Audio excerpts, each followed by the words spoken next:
Hey, it's your old pal Slim, and this is 70mm, a podcast for film lovers.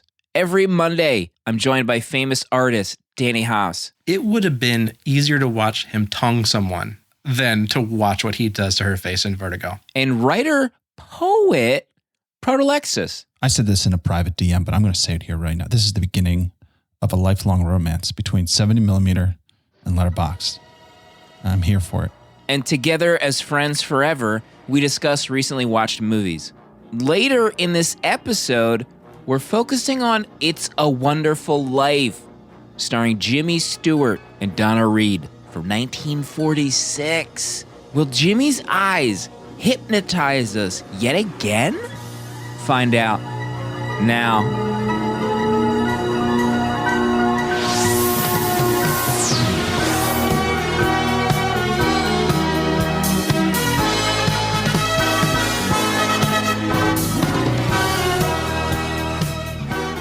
This is probably, if I can be frank with the two of you and the Discord right now, this is probably the biggest show we've ever done. We have so much to get to.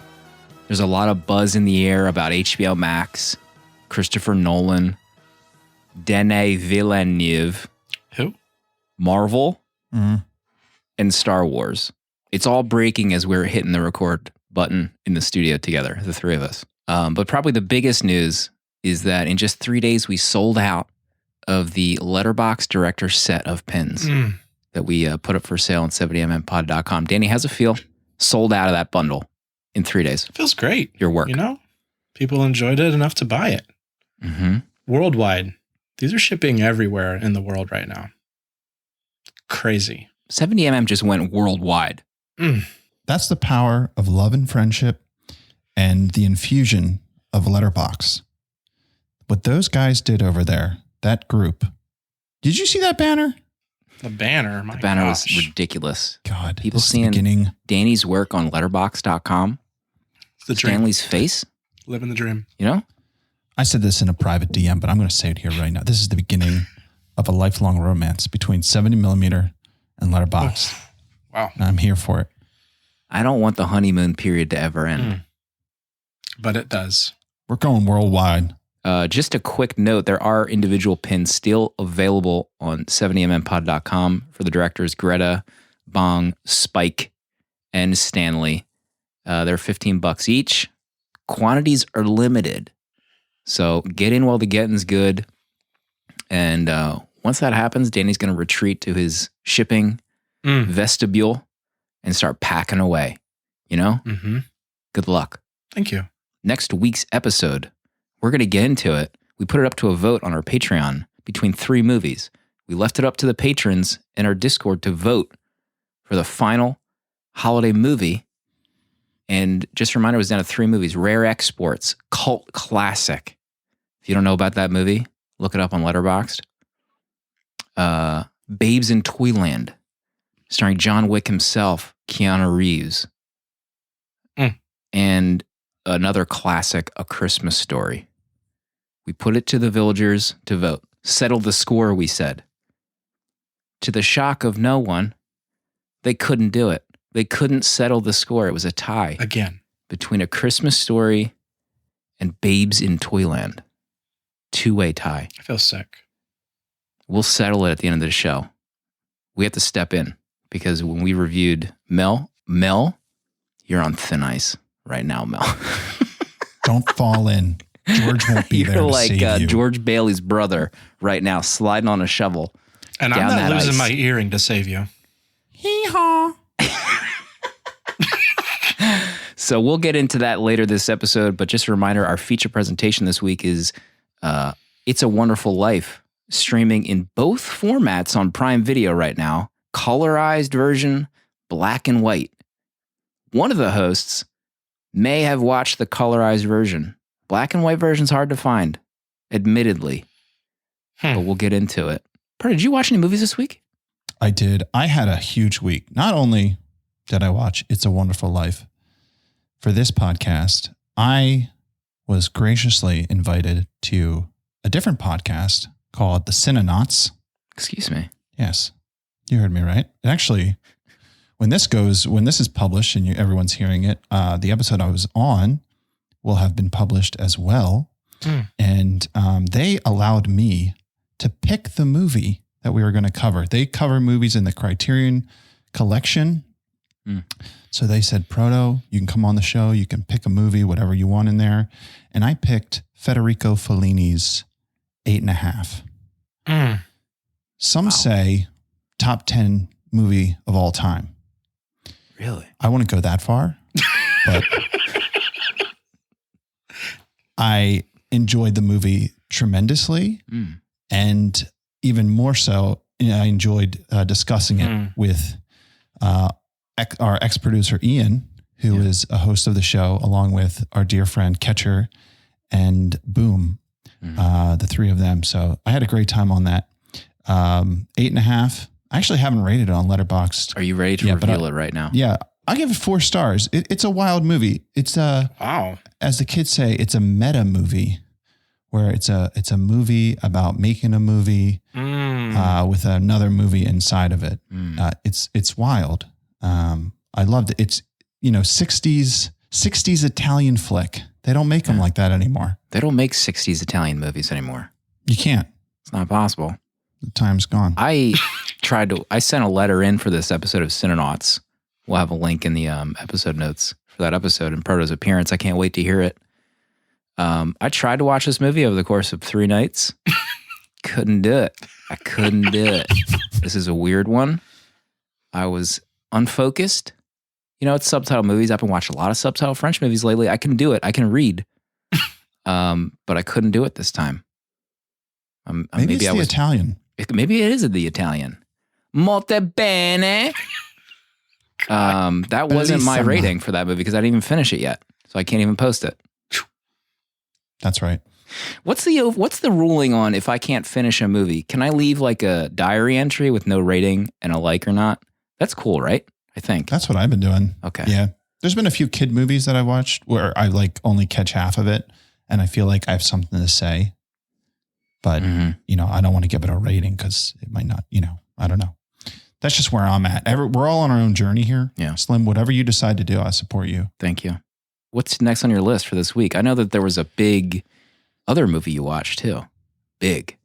Yeah, I watched 2 big movies. The double feature, Citizen Kane and the new Netflix release, Mank. Gosh. I was able just to finish it in time for tonight. I gave Citizen Kane 5 stars, as it is due. Great movie. We all know Fantastic. What that's about. Classic. Mank, I gave that 4 stars. Wow. I enjoyed it. I know, Slim, you'll get into it. You didn't enjoy it as much. But the thing I'll say about it, I wrote maybe the longest Letterboxd review I've ever written for this movie. But I have no gripes if someone doesn't care for this movie because I think it's a very thin line in terms of if you like it or not. Like Gary Oldman's in this, and I'm not sure if he gave a great performance or a terrible one. Blurred the line. At times I thought like I could maybe throw this movie on at any moment and enjoy it. Or I thought, and another point, I thought I could never rewatch this. So I'm kind of conflicted in some way how to feel with it, but I enjoyed it. And I think what Fincher did was pretty cool in terms of how he just like referenced Citizen Kane and what he had to say about it. Honestly, Ian's asking me what I thought of Amanda Seyfried, or I don't know how to say her last name, Seyfried. French fries. Amanda 100% Seyfried. French fries. Seyfried. I didn't really feel like she was in enough of the movie to have an opinion. I mean, she didn't really do anything for me. I mean, most of the acting I didn't really think was good at, like, nobody's really stood out. I gave it 2.5 stars. I did read one article that just posed a question onto the casting of female actors versus male actors that I didn't really think about until after the movie. Like Gary Oldman plays a 40-year-old in this movie. Gary Oldman looks like he's 80 in this movie. If he has to sprint somewhere, he's having a heart attack and he's dying on set. And Amanda Seyfried. Can someone tell us how to say our last name. Dale, can you? I'm looking at Dale through Holy the glass. cow. Can you confirm the spelling on that? Holy cow! I'm not even gonna try. Whisper it into our headphones, please. Amanda, her character is older, but she is cast as a younger woman. There's no older women in these movies, so it felt a little bit like the article I read pointed out that it felt like a little bit of erasure for these women in real life. They're just casting these young, attractive women, whereas Gary Oldman can just waddle in and get nominated for an Academy Award. Yeah, I thought Amanda French Fries, she looked like she was 25, and that's kind of what I assumed she was in this. I think the Gary Oldman thing, he is older, but in this movie he's an alcoholic, and I think anybody who is as much of an alcoholic as him could appear that old. So that didn't bother me as much. Maybe if he takes a break from doing these horrendous audio quality script reads, they can get Josh Gad in there. Josh Gad as Mank. My God. Right? A reshoot. Can we? I think we need to move on. Get a reshoot going. Not for me was Mank. Just not. I was bored 20 minutes and I want to shut it off like 8.5 weeks. But that's besides. I do have a prediction about Mank. I think if Danny watches it, I think he will hate it. Oh, interesting. I think this could be a 1-star garbanzo from Danny if he watches it. Yeah, I would agree with that. Holy cow. Now I have to watch it. Settle the score once and for all. Someone settle this. We mentioned Letterboxd Proto. That is one of the longest reviews I've ever read from you. It felt like I was entering a fugue state on Letterboxd reading that. But every week we give out a year of Letterboxd Pro for you. If you socialize the show, share the show on social media, you're entered to win a year of Letterboxd Pro, and that's Michael Andrew on IG. Congratulations for winning a free year.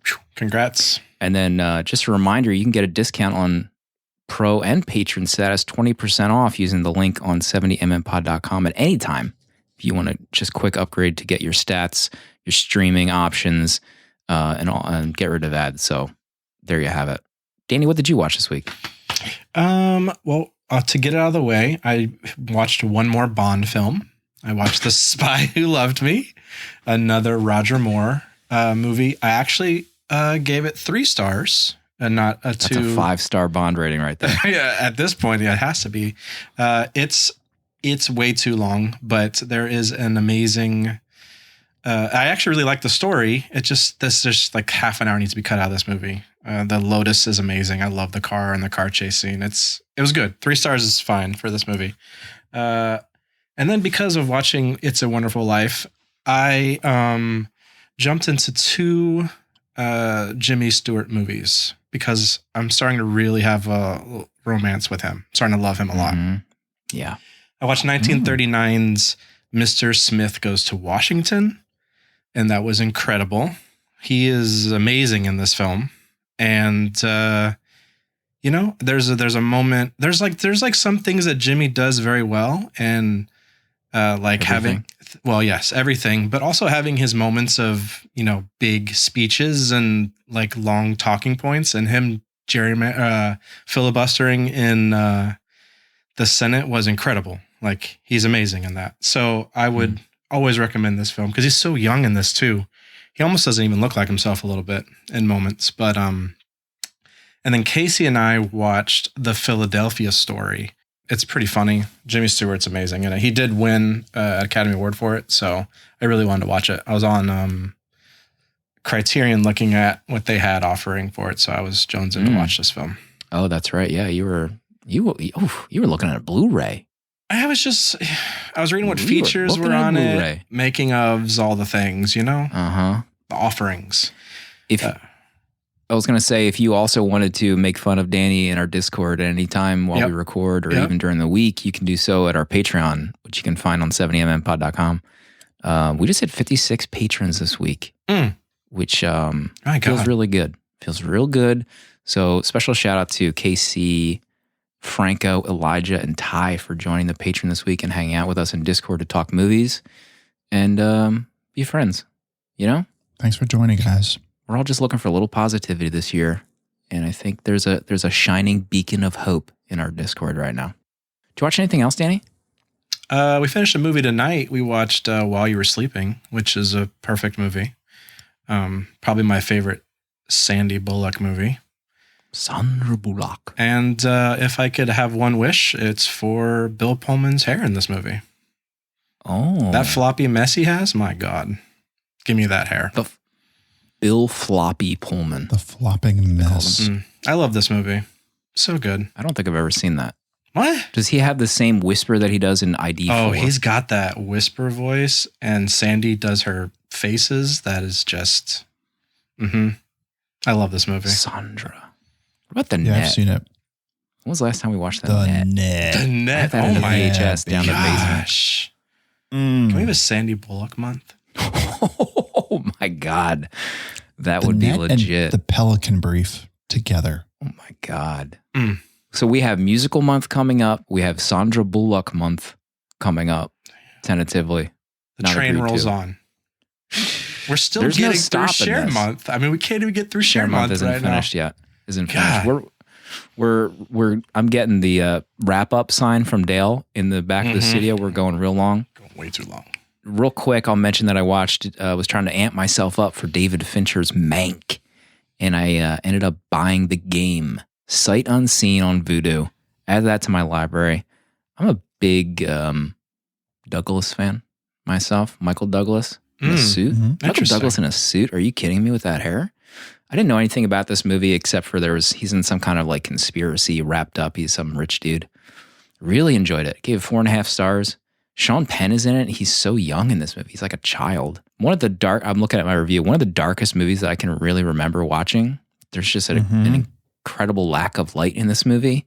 It really has to do, in parallel with the story itself.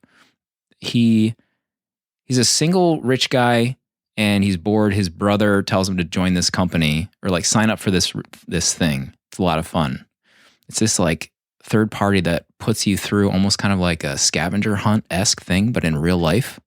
And it's only really for rich people. And you can't tell the viewer like what's real and what's part of the game and what's not. And I was guessing the whole movie through. I didn't figure it out until the movie was over. Thought it was great. So much recommend. Nice. Slim Art says in Discord, I reco Dark Chamber for some slick early 80s Douglas. It says Star Chamber, Matt. What did I say? Dark. Star Chamber. Pause for editing. Star Chamber. A long night. Lat Daddy says, my wife just said she would listen to every single episode if you did a Sandra Bullock month. Is this confirmed? Are we doing this? I'm writing a note down right now. I'm going to slip it under Dale's door. We need to get into It's a Wonderful Life. Jimmy Stewart. This classic film. This was Danny's pick. This is the big one. Donna Reed as Mary. This is going to be just a momentous discussion. I'm excited to do it. Proto, can you walk us through this film? 1946. No man is a failure who has friends. George Bailey of Bedford Falls needs to get out of this crummy old town and see the world. For as long as he can remember, he has wanted to escape, to explore, to learn and take in all the exotic sights and sounds that the world has to offer. But he has one problem. He can't let go of the people around him, and no matter how hard he tries, there's always another shoe that drops and keeps him in Bedford Falls. So George leads a simple life of continuing his father's business, raising a family, paying a mortgage, and rubbing elbows with the same people he has always known. Then, on Christmas Eve, his simple life comes crashing down, and all the choices that meant nothing to him get wiped away, and dull George Bailey finds out what a wonderful life he's had all along.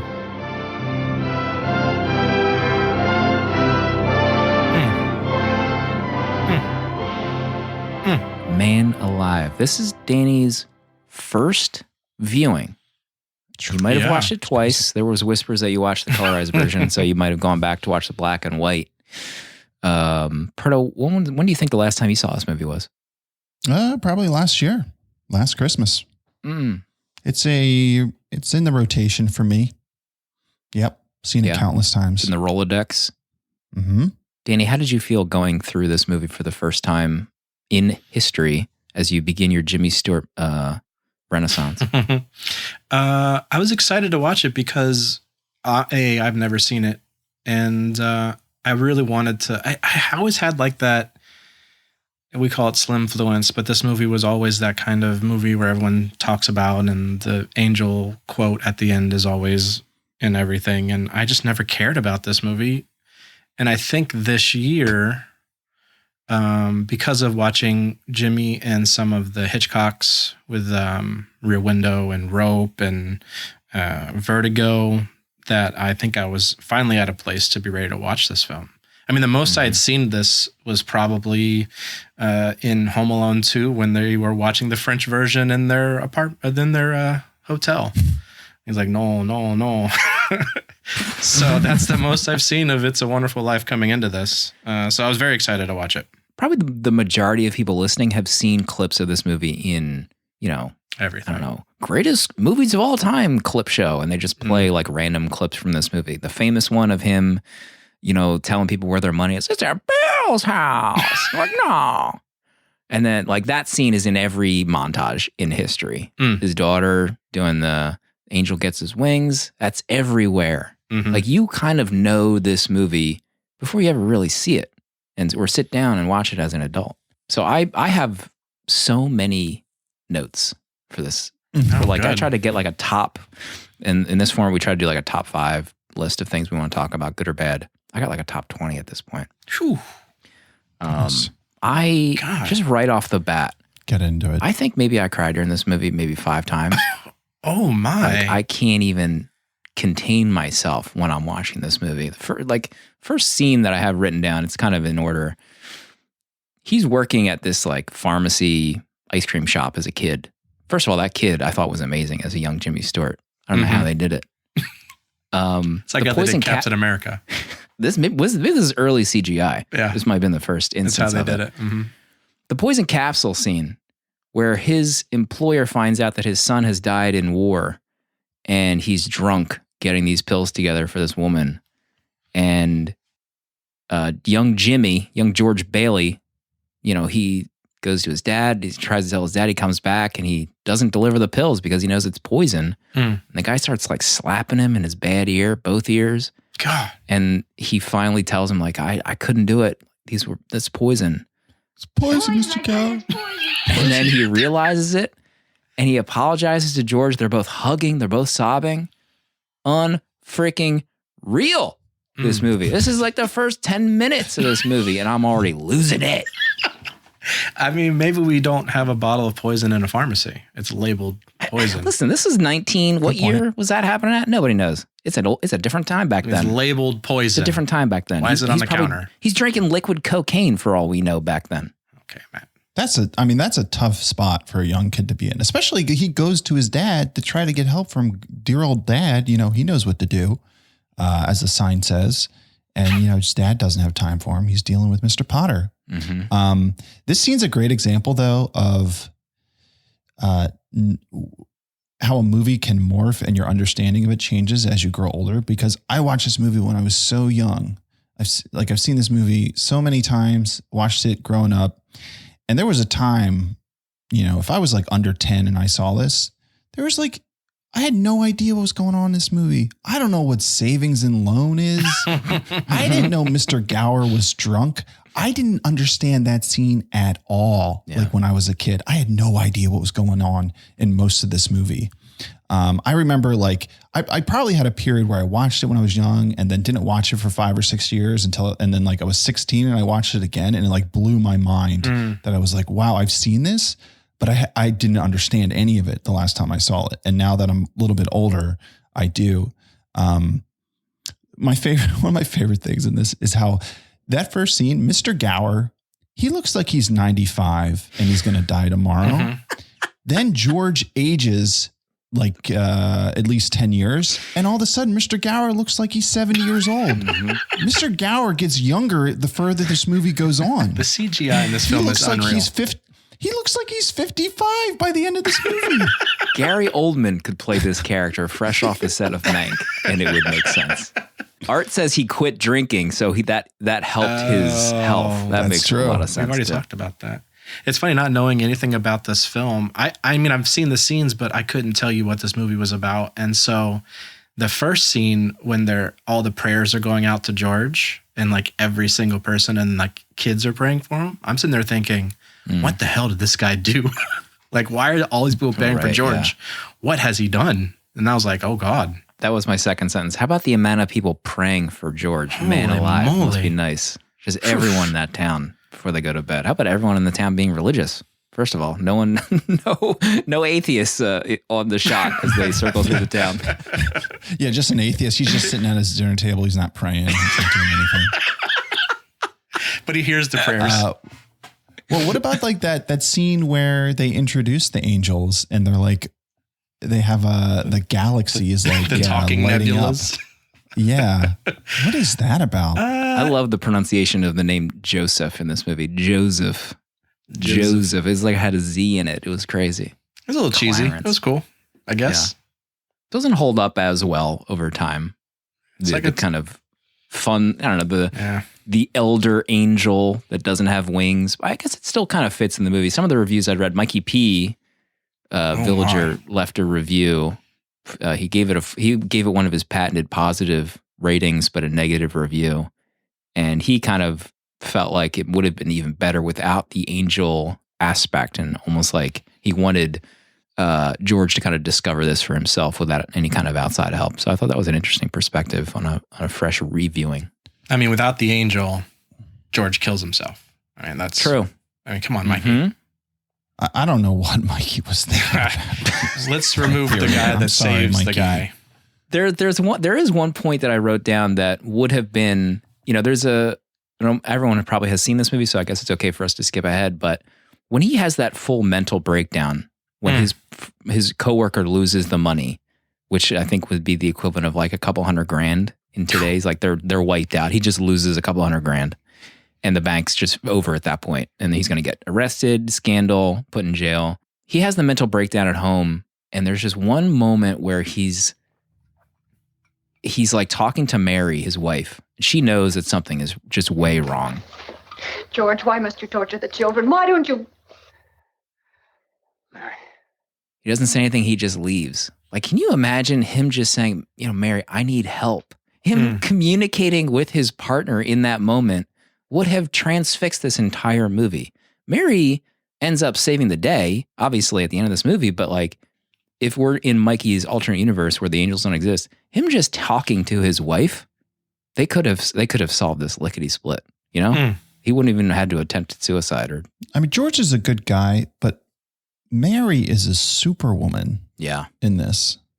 This chick, I mean, she sees this house when she's a teenager. And she sees George Bailey and she says, I'm going to marry this guy and we're going to move into this house and I'm going to fix the whole thing up.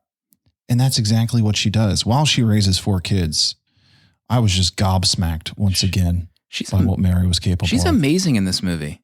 She's not just a superwoman. She like controls every scene she's in. I was in awe of her character and the actor, whichever you prefer, in this movie. She killed it. How much did they buy that house for in 1940? $50? I think they just moved in. I don't think they just squatted in it and then they owned it. Common law. Donna Reed, Queen. Danny, what else is on your list?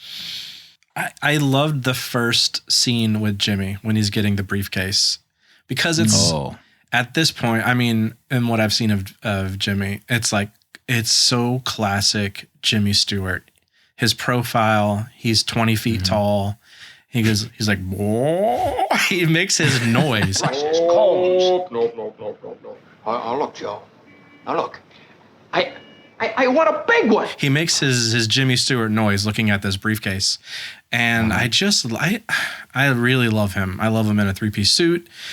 I love that whatever the guy from the pharmacy bought him the briefcase to send him. I mean, he wanted to be an explorer so bad. I loved the kid talking about, the national whatever geographic society to be an explorer and all the places he was going to go. And I loved that about him in this film. So that first shot of that, and he stretches his arms out wide and they pause it, and it's just classic Jimmy Stewart. And I was in love with it. Forrest wants to know, is Jimmy Stewart the Kermit of humans? The way his body moves, he could be, but that would probably cause too much mental duress on Danny to admit that. Art wants to know, how about the weirdly violent first kiss? Was this the inspiration for Blade Runner's kiss? Listen. Is this the scene where he is really just down on his life and he goes to see Mary in the house and she's like prepared for her like reintroduction to George? She's got the music playing, the drawing that she did. And he is just so miserable about how his life is turning out that he is just oblivious to it.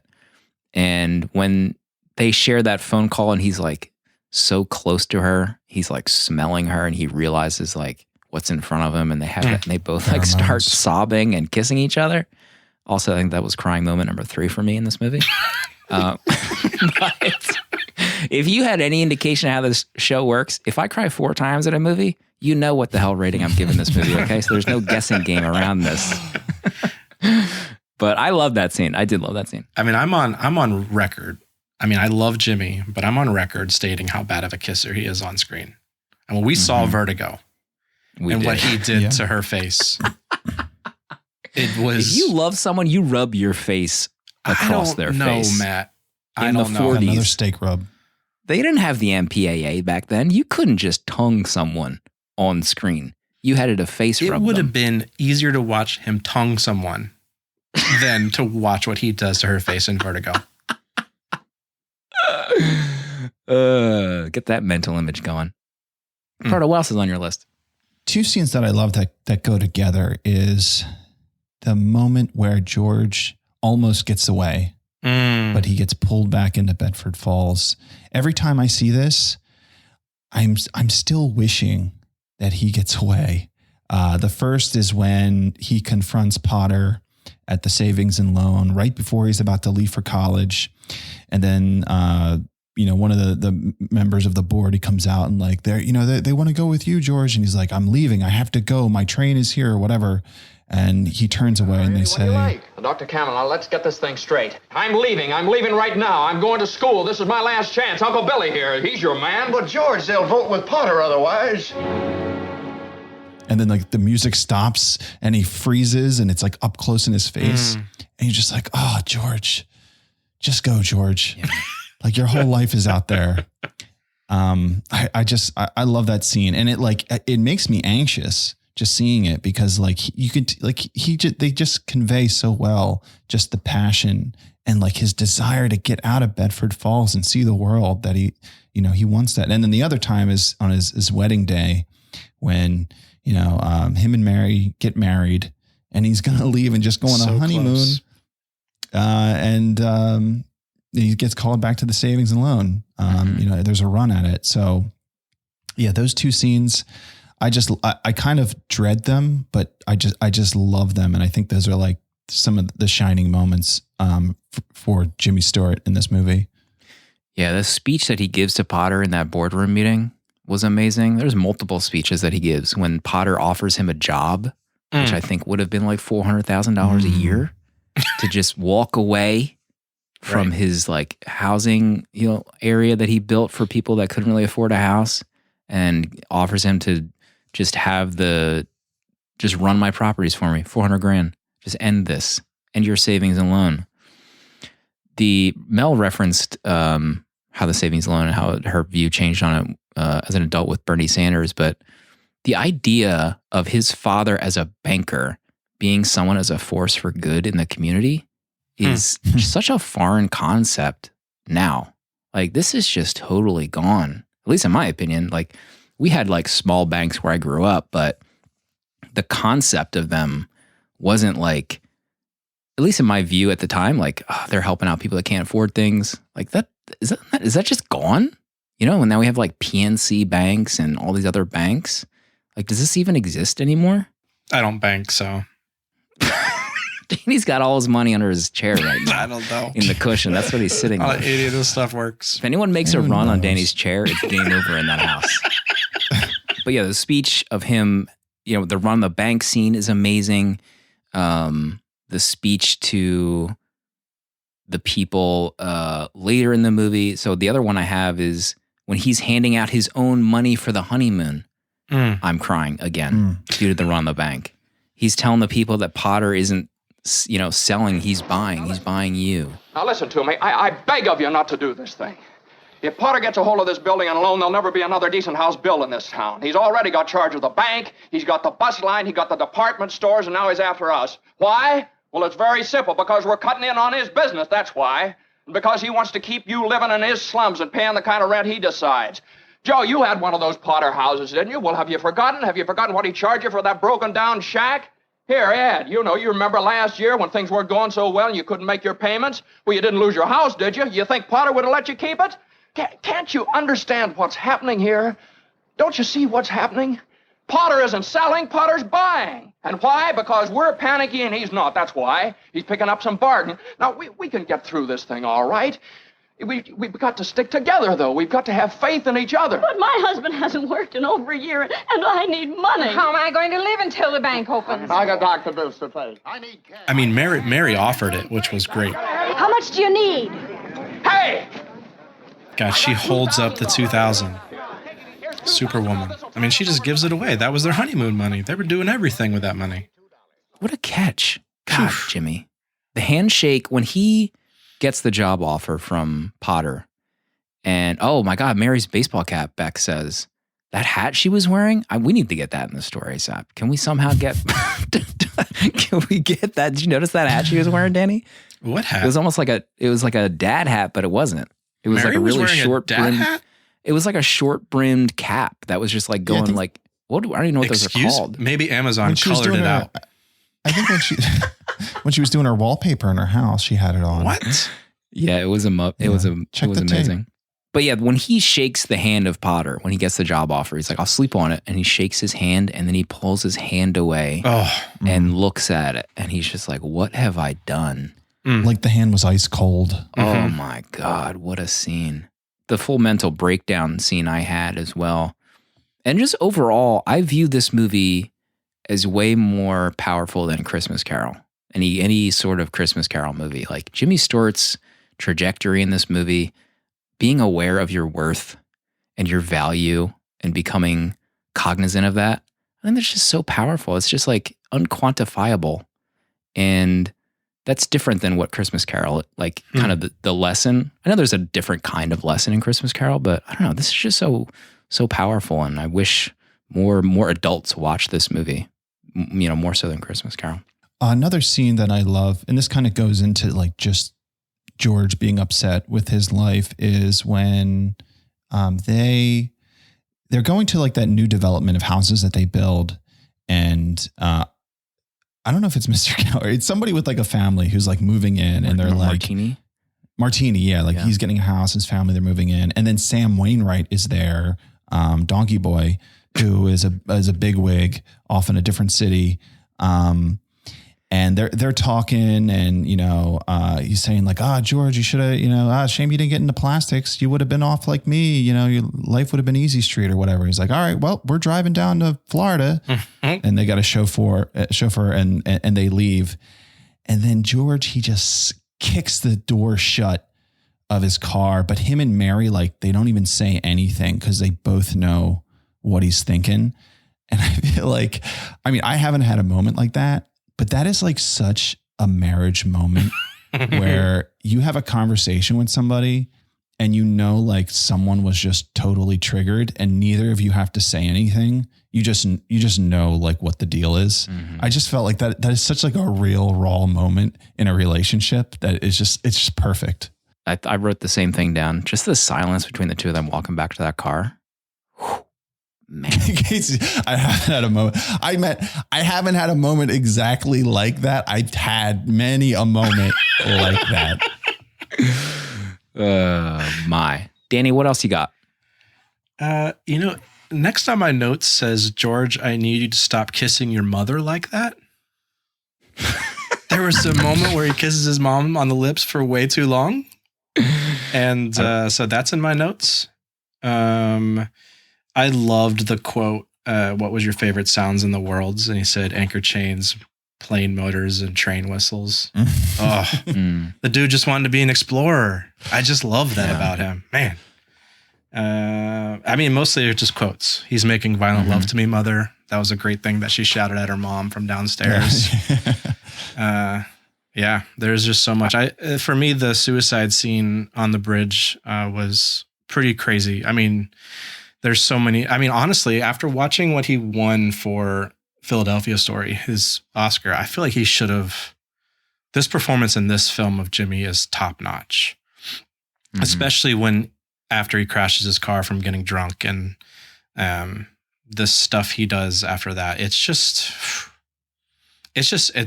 hurts. It hurts to watch because you're watching someone just spiral. And I love when the angel comes in. I mean, the angel's goofy. The good thing about, for me, the angel works because he is silly. Like he's funny.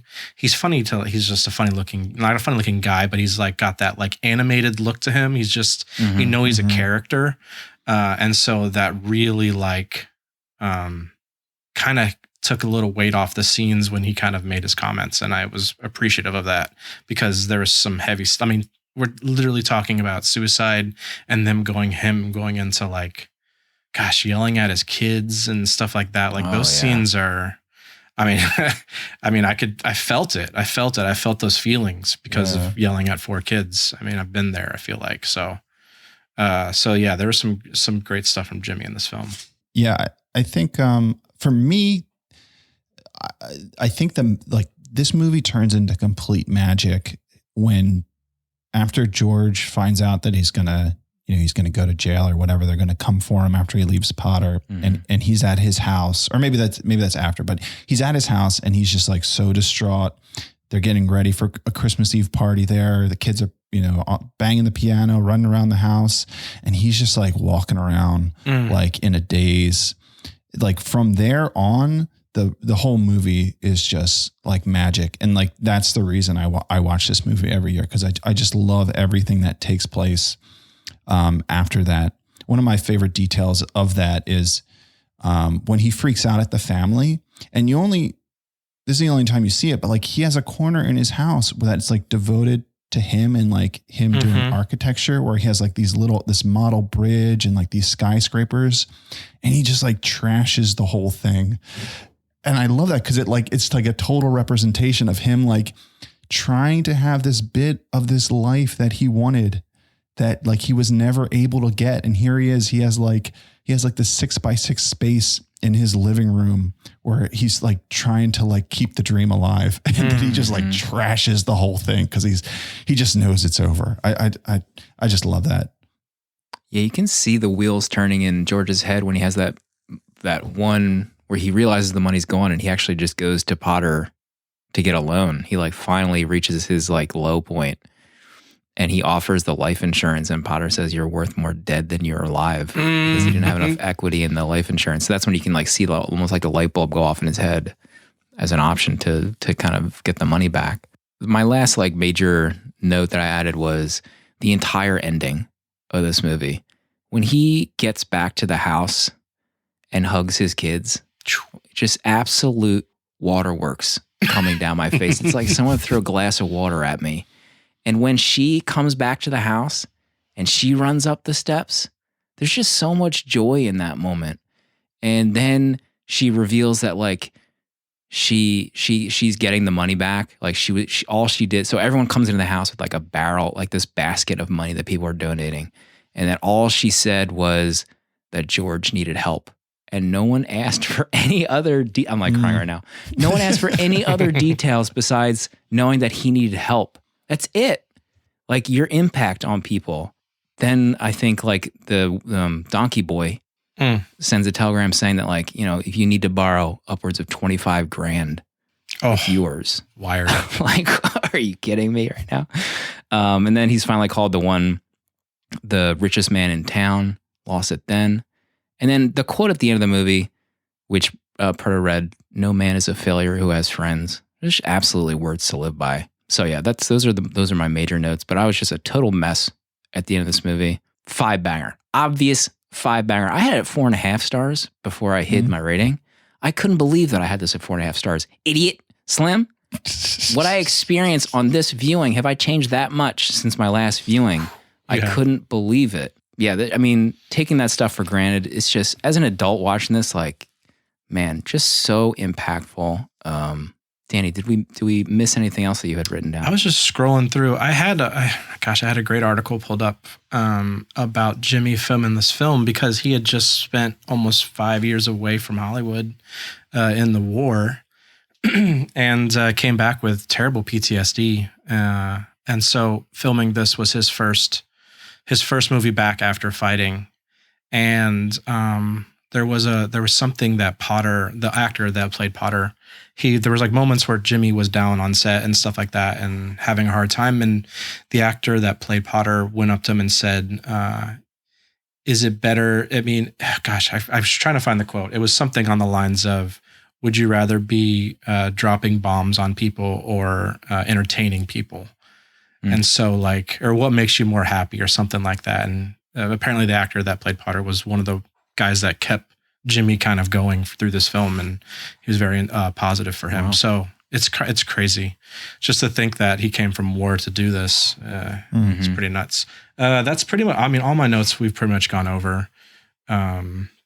I love his conversation. We didn't talk about it, but it was his actual conversation with his dad at the dinner table when his son is going, before the party. I mean, when we even talk about the party, when he sees Mary, my God, his 10 feet dancing over the crowd.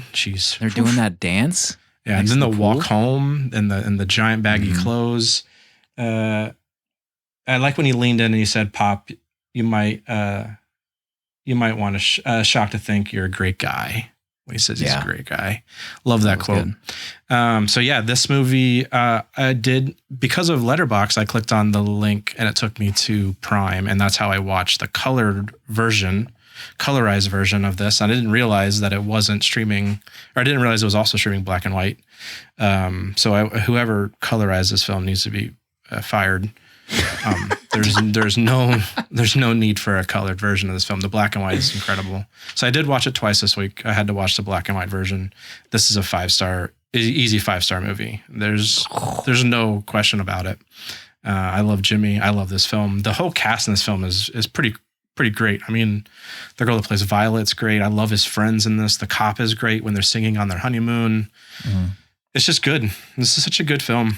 I can't wait to watch it more often. Someone posed the question, is this even a Christmas movie, or does that just take place at Christmas time? But this is definitely a film I would love to just always end the year on, because it's a good end of the year film. I was going to say, how about Bert the cop just shooting into the street at George? Shooting at him. That guy was a maniac, Jimmy, when he was realizing. How long did it take for him to realize that he didn't exist before he actually got it? Forget it, George. It's Pottersville.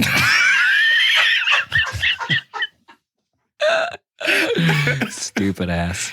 Oh, God. How about when he, I can't remember the character's name, but this is before he goes to Mary's house when he's oblivious. He tells that one gal his ideal night for a date. He's like, well, what if we go barefoot? And she's like mortified by his night on the town idea. And then everyone in town is surrounding them laughing at him. Like, what was the reason why all those people just appeared to laugh at Jimmy Stewart? I mean, his date was hiking to see the moon on a cliff. You kidding me right now? I wanted to go on a date with Jimmy in that moment. Jimmy, let's do it. Kick these shoes off. Go for a hike. Proto, anything else before we hear your rating for It's a Wonderful Life?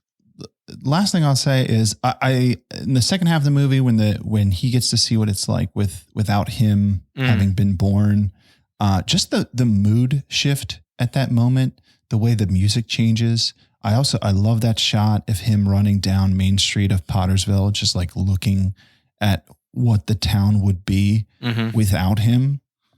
And man, what a wake up call that is, that like every single person's life is changed if Jimmy isn't around, if George isn't around. And I think it's just a beautiful shot in the snow. Like all the shots with the snow look amazing. when he's with Uncle Billy, like in the street in the daytime. Before that, when they're like looking for the money, everything looks beautiful, and then then he sees it at night, and it's just like, it just this the seedy town that it would be without him. I mean, this is a classic. I love to watch it. I'm gonna give it 4 stars. I love it. It's a great movie. It's a classic. Giving it 4 stars. Yeah. He has a grin on his face. He's preparing for an attack, and he's ready for it. Well, based on what you both said about not giving it 5 stars, I didn't mean that as a comment on anyone else besides myself. Just because of the amount of times I cried. A movie could be just total crap, and if it makes me cry, plus 3 times, that's a 5-star movie. What a journey we made together. This movie. What a pick! Thank you, Denny, for choosing it. Maybe we'll get our friends at Letterboxd and Just Watching the Horn to change that URL to the black and white version, and that'll be our force for good for the year. Yes. We need to get to our voicemails and letters for this episode. You can do so at 70mmpod.com if you want to hit us up. And just a reminder, we're going to break the tie. It was a tie between A Christmas Story and Babes in Toyland, and we will break that tie. What up, 70 mil? This is just Becca X in the Discord leaving a message to say how utterly excited I am that you guys are reviewing one of my favorite Christmas movies and one of my favorite movies of all time, It's a Wonderful Life, starring one of my favorite people, Jimmy Stewart. I almost threw my phone when I saw this was Danny's pick. I just wanted to say some of my favorite parts of the movie, which is when Jimmy, George Bailey gets thrown out of martinis, and they say, "We only serve hard liquor here for men who want to get drunk quick," or drinks, or whatever it is. And when George finds out that Mary is a single, and Clarence goes, "She's a librarian." Those are just some of my favorites. My family and I quote this movie more than anything in any other movie ever. And it's near and dear to my heart, and I hope that you guys all really love it and give it 5 stars. Sorry for the disorganization of this call. I'm just really excited. Okay, thanks, guys. Where's Mary? Clarence, tell me where Mary is. Oh, it's terrible. She's a librarian. Thanks, Bex. Bex, that was a perfect voicemail. How about the usage of 70 mil? I like that nickname. Let's start using that. Speaking of 70 mil. Hey, it's Mel. I just wanted to say, this is a very interesting situation.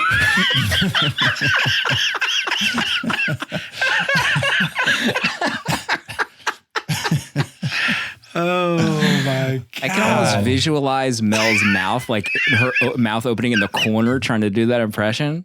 You can't do that impression without some mouth trickery. You have to. Classic line. You're Malcolm. Oh, God. Let's get into next voicemail. Hey, 70 millimeters, Will here. I just want to give a quick shout out to Danny for some really stellar movie picks. I was looking back through previous episodes, and for all the crap we give him, he really, the majority of his picks really are 5-bangers for me. I got to give it to him. He picked another 5-banger this week. It's a Wonderful Life. It's my all-time favorite movie. Saw it for the first time when I was maybe a sophomore in college with some friends, and I distinctly remember, as soon as it ended, I sat down. I was like, we could restart this movie right now and watch the whole thing over again, and I'd be completely happy with that. And I don't know of any other movie that's done that for me. I know it's not exactly a Christmas movie. I still only watch it at Christmas time. I average about 3 times in the month between Thanksgiving and Christmas. Wow. I'm just a one-time this year, but I'll get another 2 in before Christmas. I love it so much.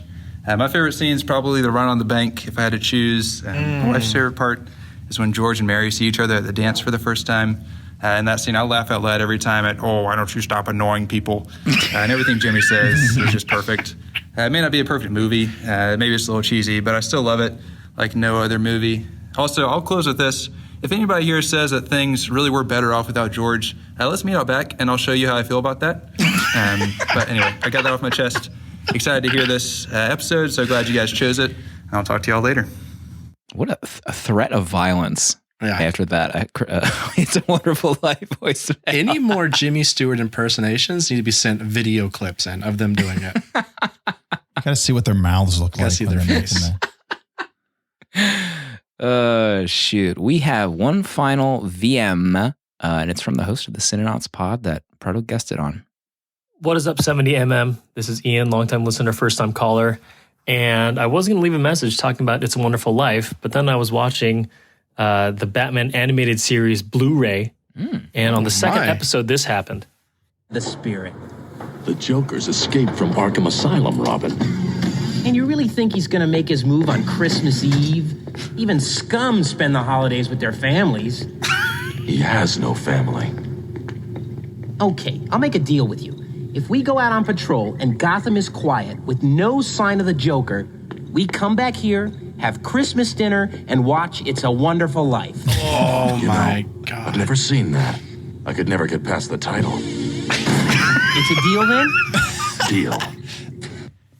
Is that fate? Do you believe? You know, I've never seen that. God, we're getting sued. God, WB, please. You got your own legal battles going on right now with Denny and Nolan. We love HBO Max. We'll do whatever we can to help this. If you pay us $10 million, we'll say we love HBO Max a little more. Chuck says Bruce Wayne would identify with Potter for sure. The topic of Christmas movie was brought up real quick. I just want to bring something up. We backed a Kickstarter recently for a musician fellow that we know, Vontmer. And as a backer gift, I got a typed out letter saying thank you for backing the Kickstarter. I got a sticker. So if you're looking for some music to listen to during the Christmas season, fantastic pianist, Vontmer. I'll have a link in the show notes. So be sure to check out his Christmas album. He told me he liked the art for the pins in his typed message to me, you know? What a deal. What a man. Wow. One of a kind, Mr. Vontmer. I think it's time for us to break the tie for this Discord episode next week. It's between two movies, A Christmas Story and Babes in Toyland. Do you guys have a history with either of these movies? Oof. I've seen Christmas Story maybe 1 million times during TBS Superstation viewings. I think they just play it 24 hours a day on Christmas Day. Yeah. I actually like it, but Casey hates it with a passion. Really? Like, I don't even know if she hates anything else worse than A Christmas Story. There was a comment in Discord that I should pick first because I got out of the Shin Godzilla voting. You did get out of it. The decision happened before I voted. So I think I should do that now. Although Proto said for us to type our vote in Discord simultaneously. That was one of your ideas. Do you still want to do that, Proto? I mean, you're the producer. You choose. Just pick. I'm going to make that and add that to the soundboard. My vote. I'm not picking this. We still all need to vote. Let's get one thing straight here, sir. My vote. Dale and I are looking. We spoke about this ahead of time as the real producer of this show. My vote is going to be for Babes in Toyland. That is streaming. Christmas Story is not streaming. We checked, so it's a little easier to watch. I don't have cable. I don't have TBS. I don't know how many other people who listen to the show have cable. Are you? I'm all sure streaming over here. Babes in Toyland to be our first Keanu movie? We've had a lot of mainstream movies recently, and my vote is to try to break the mold a little bit. But that's just my background. We got Sandra Bullock month coming up. We got musical month coming up. My gosh. Who wants to go next? Danny was the tiebreaker last time, so it sounds like Proto's got a vote now. All right. I'm gonna just look at something. So this would be Babes in Toyland 1986, directed by Clive Donner, with an average rating of 2.4 on Letterboxd. That was the number after 1, 2, 2.4. So, I'm just thinking about this. God. Art in chat says, fix this, Pro. The other thing I'm thinking about right now is that there are a lot of people in this Discord who want to see Christmas Story. Like I've seen it. My go-to is always like the thing that I haven't seen before. But am I just going to leave those people out in the cold? Mm-hmm. That passionate majority, that silent majority. You're doing this on purpose. I'm going to vote for A Christmas Story. Son of wow. Oh my God. Wow. You did this on purpose. We are, just to explain to people what is happening, we're tied again between the hosts. It has happened, and Danny must break the tie between the classic movie A Christmas Story and 1986's Babes in Toyland. My gosh. I haven't seen Babes. I don't know if I want this to be our first Keanu movie. Okay. I love A Christmas Story. So I'm just going to say it. I'm going to end this right now. Settle it. We're going to watch Babes in Toyland. Danny's marriage on the line, and he chooses Babes in Toyland. We get it. That's it. Keanu, I think this is maybe even on YouTube right now, for all I know. It's everywhere. It's happening. It's everywhere streaming. Just search it up. That's next week's movie. The first ever Keanu movie. It's happening. Discord couldn't settle it. Danny had to. The finale. I'm not voting again next time in a tiebreaker. The Christmas movies. You guys have to duke it out next time. We'll see. There was also some buzz that in I think it was next episode. If next episode is not the last one of the month, I don't believe. But there was talk of us doing a kind of year in review. Like some of our like maybe we name our fave movie, fave other things. I don't know. I haven't really produced that list yet. I like that. We'll figure it out. So get ready. Maybe in advance of that episode, people drop us an email or voicemail on your fave movie of the year, your fave movie related things, so we can prepare ourselves as well. Fave voicemail. Fave listener. Chuck's on one tonight. I can see him smirking over there on his phone. Head bobbing. Maybe this will make up for Twilight, Mel says. We'll see. God, I love Twilight. Just a reminder, we only have individual pins left for our director series. Those are still available on our website. So if you're looking for the Christmas gift for your loved one that you rub your cheek against, cheek to cheek, now is the time. I dropped the art in Discord for those here right now. Hold the phone, baby. Here. Oh yeah, that shot right there. You all seeing this right now? Shoo. That was definitely a Leo pointing at the screen moment for me. I was like, that's it. Mm-hmm. That's a real good one. One of your best, if I can be frank with. Thank you. Felt good. Felt right. Next week, Babes in Toyland, for better or worse, it's happening. Proto, closing thoughts? Like it was said by Clarence, no man is a failure who has friends. And that's true of everyone listening to this show right now. You might not know us personally, but if you're listening to this show and you love movies, we call you friend here. Well said. We'll see everybody next week.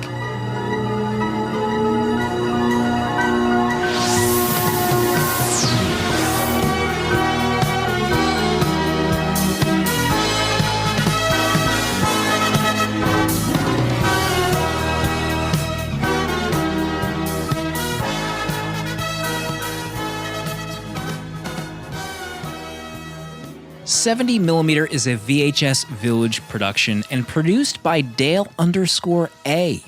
Original artwork provided by Danny Haas and spiritual guidance provided by Protolexis.